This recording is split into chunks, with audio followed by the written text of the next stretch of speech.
Welcome to Blizzard Fire. We hope this video helps fire up your solution.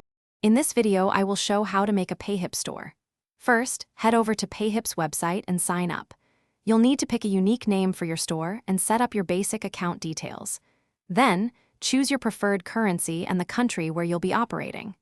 Don't forget to personalize your store's look with your own branding, like a logo and colors, to make it truly yours. This initial setup is quick and easy.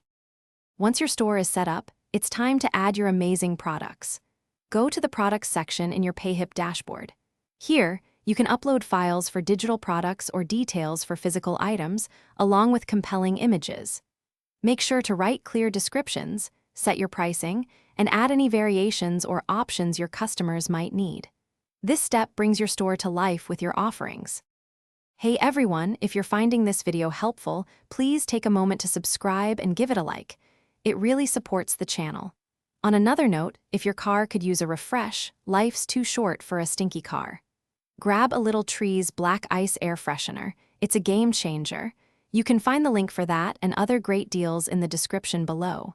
Now, let's get back to the video. Before you launch, you'll need to connect a payment gateway.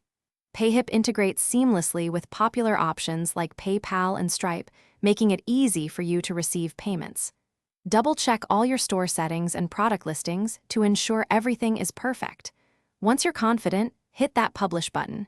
Your Payhip store will then be live and ready to welcome customers. Congratulations! Thanks for watching. If you found this helpful, don't forget to like and subscribe.